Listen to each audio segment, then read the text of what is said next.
Hello again, and welcome to module number 7.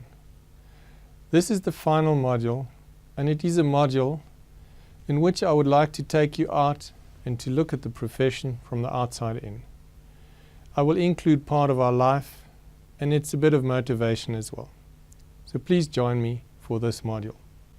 Today is the first day of the rest of your life. Now, what do I mean with that? Let's be a bit philosophical. Let's move away and let's look at us from far, far away. If we go into the internet and we look at these pictures, these were taken by the Hubble telescope, and it comes from a site called hubblesite.org. If you've got time, sit down, switch your cell phone off, get a good monitor and go in there and look at these pictures. They are fascinating. If you look at these stars, millions and millions of light years away, now it's not a year, it's light years. It's hugely, hugely, hugely far away. Those are distances that we can't even comprehend. You move a bit closer and you see a nebula like this. Millions and millions of stars, celestial bodies. And you stand and look at this, and this is part of our existence. This is part of something that we are in. Well, let's put it the other way around. We are part of this. You get even closer. You see these nebulas. This one's called Doradus. You see at the bottom.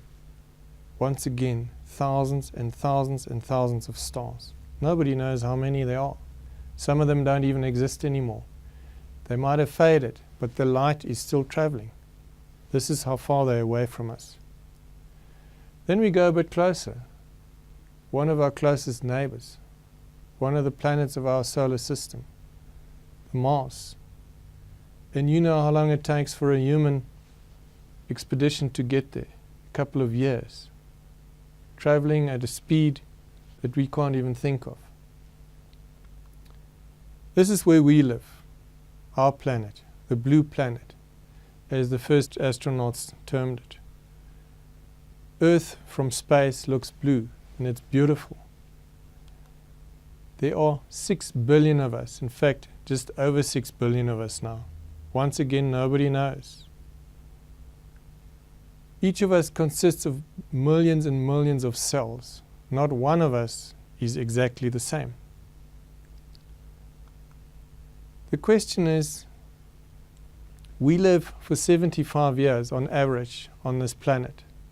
Depending on your lifestyle, the way you live, it might be more or less. But let's take an average of 75 years. And some of you that are sitting and watching this program are over halfway. If I'm 53 this year, I'm well over halfway. And the question is, what am I going to do here for the rest of my life? Another shocking number is, in 100 years' time, my children that I love dearly and your children that you love dearly won't be alive anymore. So, if this is the outside, what are we doing here for this time, for these 75 odd years that we live on this planet? What's the sense of our being here? What are we supposed to achieve? What are we supposed to leave behind when we're gone one day? Because we are here in matter before we get born. We get assembled into a living body, and after we die, this worldly part of us falls apart again. It goes back to where it came from, maybe. We don't really know. During our lifetime, I've said earlier on in other modules, we've got choices. We started with module number 1 by explaining how these choices will influence how we experience our life. If you decide to smoke 1 cigarette every day, it won't make a big difference after a day.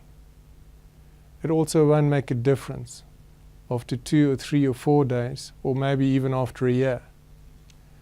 But it might make a difference over your lifetime. If you decide to spend a little more money than you earn every day, after a day you might be down 10 Rand. After a week it'll be 70 Rand. After a month it'll be 300 or whatever. It won't be a lot, but over a lifetime it'll be a huge amount. On the other hand, if you live within your means, do the things right, choose the right things, your end of a life will be vastly different. So it's the little choices that you do regularly that make or break your quality of life. We can go and ask, what is happiness? Traditionally we would say health, physical well-being, then mental well-being, and you add emotional well-being, being loved and being able to love somebody. Socially, having a group of friends, interacting with society. And lastly, spiritually, being comfortable with your Creator, being able to pray or talk to somebody that you feel is your mental support, spiritual support. A couple of years back, I went to my elderly patients and I asked them, because I was quizzy, and I said to them, if you have to think back now in your life, and they were all people that were in their 65s to 75s, said to them, if you have to think back, give me 3 things that you regard as valuable in your life that you wouldn't like to miss. And they looked at me flabbergasted. They said, what do you mean? I said, just think of 3 things that come popping up into your mind. I still remember the one lady saying to me, you know, the happiest years in my life were the 6 years we lived with my husband, or I lived with my husband in a caravan on the farm that we'd bought before the kids were born. The other old lady said, the 3 months I traveled with my granddaughter in Italy. After asking a whole lot of them, not a single one ever mentioned something that you could grab. In other words, an expensive car, an expensive house, or anything. They all referred back to issues that had to do with human relationships. And we've been speaking a lot about human relationships, about the soft skills, about the emotional side of our profession. And if old people tell you this, we should take notice. Maybe there is something that we're missing. Maybe there is something that we're running after in the middle of our life that we change our attitude about in later years. And the older people tell us that human interactions are really important. A modern definition of happiness is the fact, the quality of your interhuman relationships. So when we build things on that and we focus on these, we realize this is what it's all about. The way we deal with the people around us. Stephen Covey, the well-known author and public speaker, has this to say about the reason for being on this earth. He says, we have to live, we have to love, and we have to learn, and then we leave a legacy if we get it right. Long ago I looked at this and it struck me as beautiful, but it didn't hit me. And then a while back I realized we started off in the first module by talking about our brain. We said the reptilian brain is responsible for our basic functions to live. This is what we say in this one. It's to live. Then the limbic system is the part that creates love. That's the second one. And then the cortex, the prefrontal cortex, is the part with which we learn, with which we analyze our environment and change our behavior. And then, of course, the legacy is something that we have and that we do when we're not here anymore. This is what people remember about us when we're gone. And this comprises the sense of life, while we're on this earth. Isn't it beautiful to see that what he says here reflects back to our biological setup again? It fascinates me. It might be coincidence. There might be something. I don't know. We also have to understand that everything we experience is created twice. It's created in our heads first. Our brain is probably the most potent organ that there is ever been in the history of our planet. Everything can be created, and especially with our logical brain, with our conscious brain, with that 1%, we can think of new things. First of all, we make plans in our heads, and then eventually it materializes in real something. It can be a house, can be a car. Just about everything you see around you, in fact, everything that humans have done or made has been created in somebody's head first. If we understand that, and if we take note of that, we can also understand that we can improve the world around us, that we can take control, we can utilize that ability. A lot of animals haven't got that. They have to take what they get and live the best they can in that environment. We can change it. As Gandhi has mentioned in his saying here, you can build a world that you would like to see. It's a famous saying, and it's a very true saying. So what abilities do we have at our disposal, and how do we organize it? First of all, we can control ourselves. In other words, the circle of control relates to what we can do ourselves. The second circle involves the influence. I can influence my children, I can possibly influence my wife, I can influence my friends, my patients, but I cannot control them. So my whole control and influence is weakening as I go further out. The next one is circle of concern. I cannot really influence them, but they still interest me. We can deal with it, we can read about it, we can see what's happening there.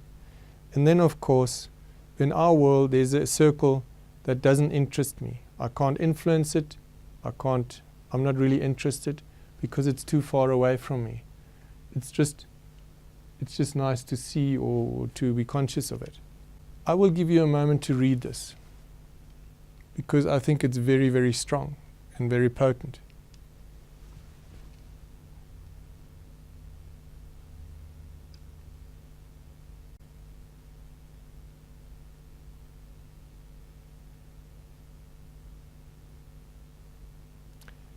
What Stephen Covey says here is that every time we become a victim, we lose track of the fact that we actually still have control and that we actually still have choices. No matter how desperate you are, and no matter how sad or down and out you feel, you still have choices.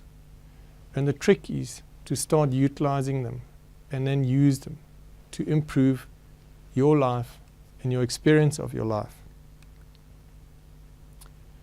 If you go back to our circles of concern and influence, where do we start? It makes sense to start with yourself. In other words, learn to control yourself. Learn to grow yourself, to love yourself, and to live yourself. And then extend from there. Go to your partner, your spouse, your wife, your girlfriend, whoever. To your children, your family. And so to your group. In this case, maybe your profession, to your community and the social areas further away. Don't put all your energy into every club, into every committee, without looking after yourself, without looking after your family and kids. It's easy to do, and I've gone that road. And I've learned the hard way that it can be very traumatic. When your children tell you that, Dad, you do everything for your patients. You do everything for all the committees. But don't you think we need you? When last did you phone us? When last did you ask about our exams at university? It's really painful. And I admit, this is stuff that we need to focus on. Start with the basics, with yourself, with your partner, your family, and build your life from inside out. So once again, if we understand that we can think up these ideas, we must also follow that the happiness that we experience is not something that comes from outside in or from this side towards us. It's something that starts here. It grows from inside out. And very often, it starts with a very, very simple recognition. Become aware of where you are, of what's happening to you. And following that, take note of how you can control it. This stop concept that you see here is a very simple concept. And I started using it years ago. STOP is an acronym for several steps that you can take. And every one of us can do that. STOP is for stop, the S. If something happens to you, if you drive to work in the morning, if a taxi cuts in front of you, and you realize you're getting cross and you become aware of it, just stop right there and notice that you've got a choice. You do not have to get cross. You do not have to let your crocodile run away with you. You can do something about it. Think about it. Engage that 1% of your brain that we spoke to in Module 1 or 2 and use it to gain control on the situation. Stop, think about it. Organize how you want to proceed. In other words, make a choice and then you proceed. It's such a simple technique and it'll change your life. It'll take you further out of your passive, out of your victim state, and it'll get you into control. Half the world population lives under $2 a day. How do they manage? Most of us in this environment, most of us looking at this DVD, by the time you've got up in the morning, you've shaved, you've put on your clothes, you've had your breakfast, you've spent far more than $2, so you couldn't carry on. How do these people manage? Because they only just barely survive. They just eat enough not to die, they have enough water not to die of thirst, and they manage. So step number 2 is just become aware of what you've got. If you want to be happy, look at these things that come up. I've gone along and I've looked on the internet, and there's one database concerning Human Development Index, and there are masses on masses of spreadsheets with data. They revolve around infant mortality, malnutrition, disease, survival rates of infants, and so on and on and on. And it carries on. Primary schooling, healthcare, transport, ownership to property, access to knowledge, finances, qualifications, professional status, annual leave of 3 or 4 weeks, income of 200,000 Rand a year, worldwide travel, and you can retire. Now, just about every one of you watching this has got this sort of situation. We are way, way above the average person in this world. In fact, we're in the top few % of this world with how we live. My question is, where do we want to go from here? We like moaning, we like wallowing, as they say, in the misery, the crime rate, the politics, all the things that worry us, that make us fearful, that make us give up. But actually, we've got so much to be thankful for. If you look at these numbers, assuming there are 15,000 odd healthcare professionals in Southern Africa, the way we live, we're in the top 0.3% with what we can do. The third one is to believe in yourself. Never stop learning, never stop growing, because it's a God-given asset that we have. We get it for free. We must just utilize it. If you look at these 4 old duckies there, isn't it beautiful? Still sitting with a laptop, all engaged, having friendships, learning, loving, possibly leaving a legacy, because their grandchildren will say, my granny still had a laptop at 83. Look at this. Decide on your personal values. Decide on how you want to live. What do you want people to say about you the day that you're dead? The good things and the bad things. It doesn't just happen. You can choose. You can sort that out and decide which you want to have. Changing core beliefs. Remember this morning, or not this morning, but in other modules we spoke about beliefs. Now beliefs are just beliefs. They're not facts. Another person might think exactly the opposite of what you believe. And you can change it. If you believe you can work without third-party funding, that's what's going to happen. If you, however, believe you can't do that, that will also happen. Remember, I said earlier on, whatever you believe, that'll come true. That'll be your reality. So changing your beliefs will change your reality. It might be a long road, it might be traumatic sometimes, and it might feel insecure. But you can do it, because you've got the capacity up here to do it. Look at this, Shakespeare. There's no good, there's no bad, but thinking makes it so.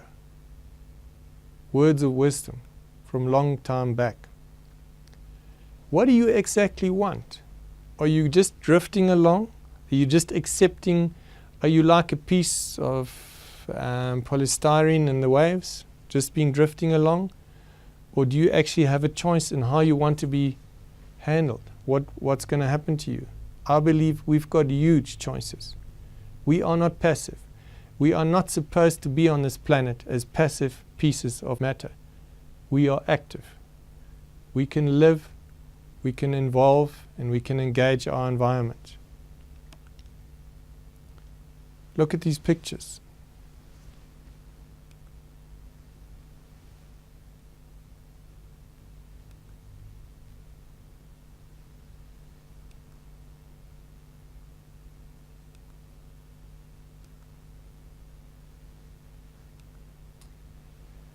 These pictures capture situations that were only happening at one instant in time.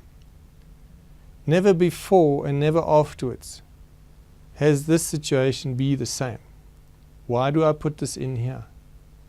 I want to emphasize the fact that nothing ever stands still. Life and the universe is constantly changing. So something that changes shouldn't be scary for us.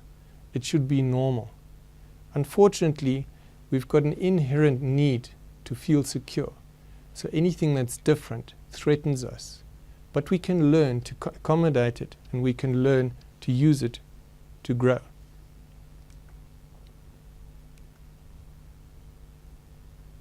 I love this one. This is so relevant to our profession. Type it out for yourself. Put it up above your desk. You're not stupid. You're highly intelligent. You've been selected over many years to become what you are. You're successful, just as successful as you want to be.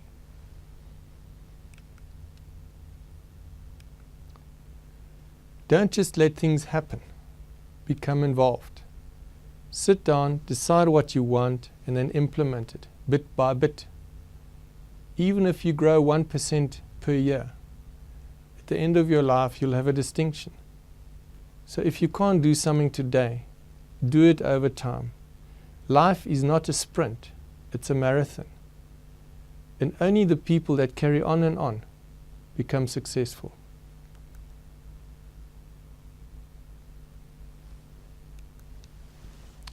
Look at this. A famous saying by Helen Keller. Now the interesting part is, when I wrote this initially, I didn't really understand who Helen Keller was. She was an American lady who at a young age had some disease. She lost her eyesight and she lost her hearing.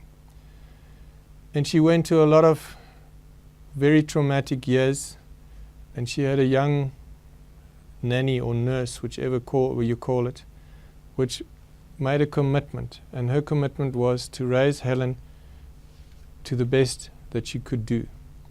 And she ended up, because Helen Keller was intelligent, She ended up an extremely well-known American female motivational speaker. She was well-known in her circles, and she did incredibly well. The fact was, when she wrote this, she was blind. So in other words, she says, what's worse than blindness? Having eyes to see, but not understanding where you want to go. Coming from her, that to me is important. Key experiences. Now let me share a key experience that I experienced a couple of years back. This picture shows a young patient.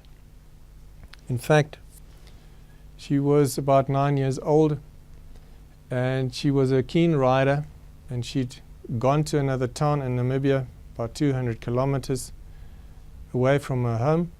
She'd unloaded a horse from a horse box and tried to lunge the horse, and at that instant the horse lashed out and it hit her with a hind hoof on the side of the face.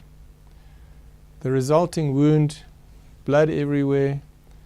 They put her and the little girl passed out, and they put a t-shirt on that face and they rushed her to hospital.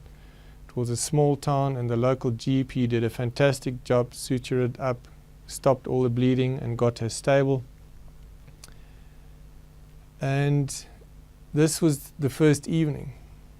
Now if you look at this picture and you look at the wound, what do you think is so special? Why do I bring up this case? What is so special about this case? What do you think? I said it's a key experience. This child was my daughter. It was our youngest daughter, Anna. She was about 9 years at that stage. She had started endurance riding. She was a keen rider and she did well, but she was young and inexperienced, and her horse was also young and inexperienced. And this is what happened. Anyway, we heard that at about 8 or 9 o'clock in the evening. It was a Friday evening, and the town was 200 kilometers away from us. Initially, you want to drive there, but then I realized we couldn't really do anything. So we had a restless night, got up at 5 the next morning and drove up there, and arrived at about 7 in the hospital. You know that feeling when you see your youngest daughter all wrapped up in bandages, only the eyes stick out, and she says to you, "Daddy, will I have a scar?" You just want to cry. It's an extremely emotional experience. And you just say, look, I'm not interested in whether you have a scar or not. It's so irrelevant. I'm just thankful that you're alive. And you go along, you pick her up and you take her home. The whole way you say, thank you, thank you. All these issues that were issues before fall away. They're not issues anymore. At home, on Saturday night, she had a bath. We removed some of the bandages, and we realized on Sunday morning that when she looked at us and she lifted her eyebrows, the whole side of her face was paralyzed, and you can understand why. Because a lot of these nerves were damaged, probably broken or smashed up, whatever. And I phoned a friend of ours, a maxillofacial surgeon, who for many years had headed the Stellenbosch University Clinic for Maxillofacial Surgery. And I said to him, "Frans, how's it going down there?" Because I called him on a cell phone. And he said to me, "I'm not down there, I'm up there." I said, "What do you mean?" He says, "No, I'm in Swakopmund, which is in Namibia." So once again, is this coincidence? Is this fate? To cut a long story short, we told him the story and explained what we'd seen, the symptoms. And he basically asked, and he said, "Look, I would like to see Anna, and we could possibly do something about it." So the following Monday, which was a day further on, I did my day's patients, and I took Anna and we drove to Swakopmund, and that evening was that picture that you saw just now in the surgery, in the ward, in the theatre. He opened up the wound. This picture I took that day, and I've used it extensively because it reminds me of everything I have. And he redid that. He sutured it back layer by layer, and 3 months later, Anna's function, her face came back And this is about 2 years later. Now, I want to ask any one of you, if we experience things like that, and it might be a big thing like this, it might be smaller. And this to me was a big thing, because that evening when we were standing there, Frans said to me, I'm sure you know, if Anna had been standing 1 centimeter different, we might not be here today. Ladies and gentlemen, I think we all have these experiences, but we let them pass because we're not focused, we're not aware of this. We can all find things that worry us, that harm us, that make us depressed. We can also find things that are beautiful, that are fascinating, that we can be thankful for. Can you see? Can you see me on the DVD? Can you hear my words? Can you eat? Can you get up? Can you wash your hands? If it's yes, then you've got something to be thankful about. There are people who haven't got that.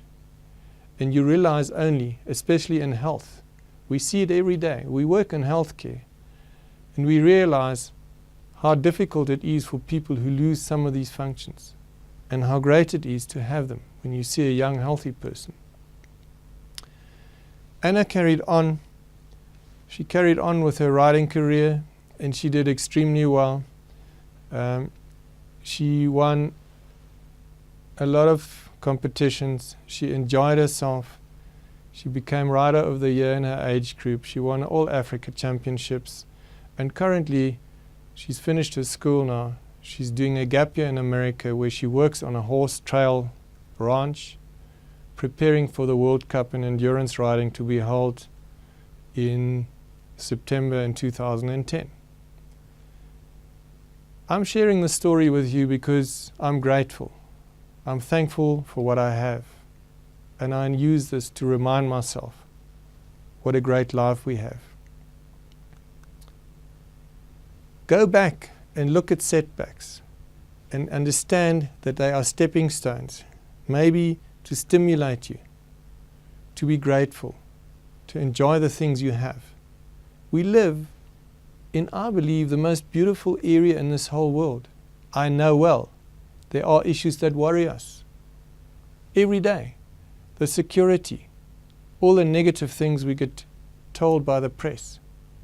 But there are a lot of things we don't get told. Beautiful things, little things, big things, things that you can see on your way home from work, on your way to work. Just the little things by the roadside. The sad part is, if we see 20 patients a day, we only focus on the 2 that give us trouble, or on the 1 that gives us trouble. There are 18 or 19 that are nice or that are neutral. Why not think about those? Look at what Churchill had to say. Here we are.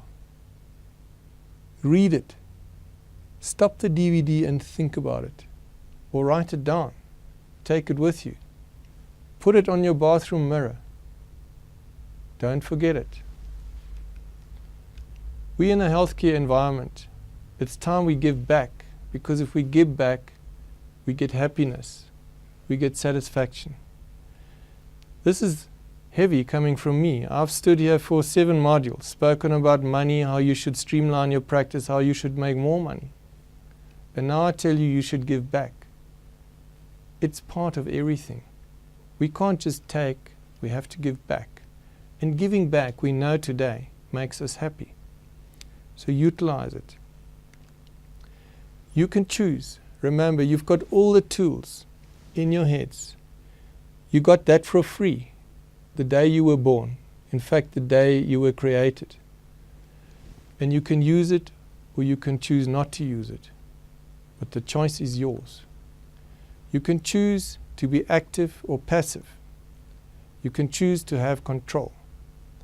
Ladies and gentlemen, I want to thank you for the time. I want to thank you for your trust and your inputs. I want to thank you for buying this module and hopefully using it for a better environment, for a better world, for a better Southern Africa. Thank you so much. Have a good time and make the most of your skills. Thank you.